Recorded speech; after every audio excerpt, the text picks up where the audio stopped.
I chose it for the level playing field, per se, to have half native Spanish speakers, half native English speakers, and that they see each other completely as peers. Everyone's learning. No one's at an advantage or disadvantage. I just feel like it's going to help them out in the long run in life. Want them to be a part of the diversity here in Harrisonburg and to be able to interact with people from different nationalities, not just here, but anywhere they go.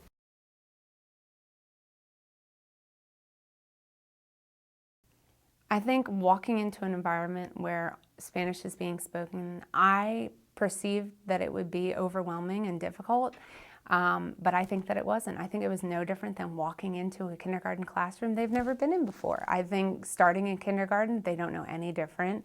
I think that really it was my fears and not theirs, and I decided that, you know, I had confidence in them, and I thought that it's a great challenge. You know, kids are resilient and they can pretty much deal with anything we put in front of them, provided we don't make that big a deal out of it. So when we switched over from all English speaking to partial Spanish speaking, partial English speaking, I don't even think Braden really noticed.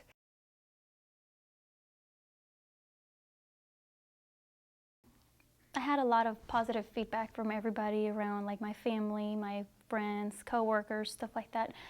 People like that. It was just great. They kept on telling me, wow, she can be bilingual like you when you grow up, and she can have a great job.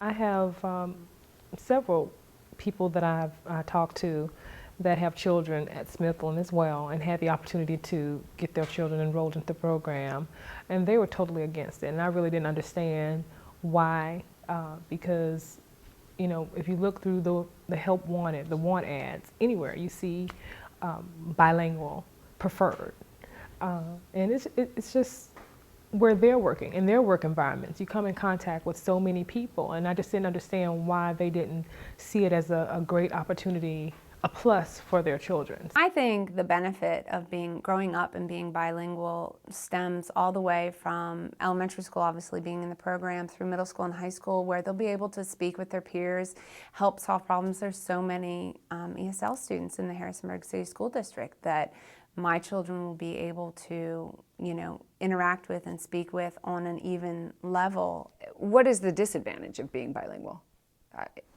Could there be a disadvantage to being able to communicate with more people, to have access to more information, more poetry, more literature, more music, more experiences?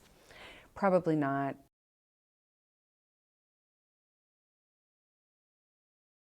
If they're learning math in Spanish, whether they're English speakers or Spanish speakers, it doesn't matter, they're learning that content. And because of the way the intersection is with how they're learning, they're overlapping. And on the primary level, all the important academic words are all over the place. It's integrated. You do not just learn about comparing and contrasting in English. And I mean English as a subject.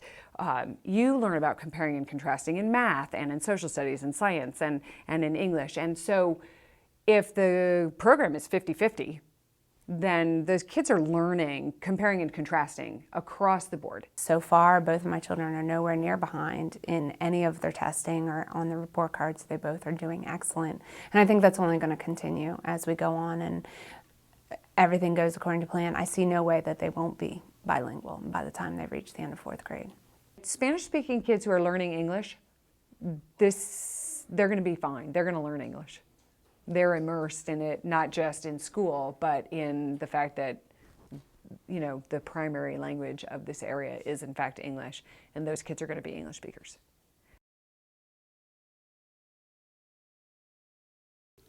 She's able to communicate with my dad, her grandfather, better. He's, you know, he doesn't speak that much English. You know, he talks all Spanish, and, you know, he understands all Spanish.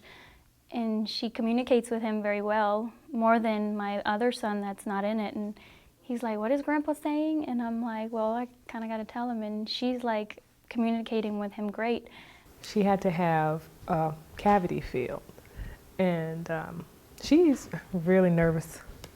And so they give her the gas, as they would. And I let the dental hygienist know that she's in the dual immersion program, and she was a Spanish lady. And So she's like, oh, and then she started speaking to Kamari in Spanish, and Kamari was responding. She was responding and doing, you know, whatever, put your hands down, whatever she told her in Spanish. And it was just really funny to see her, how much she actually knew. And she didn't do that, and she wasn't free until she got that gas. Rowan is big on let's vamos. No, no, no. He said, Mommy, no, it's not let's vamos. It's just vamos.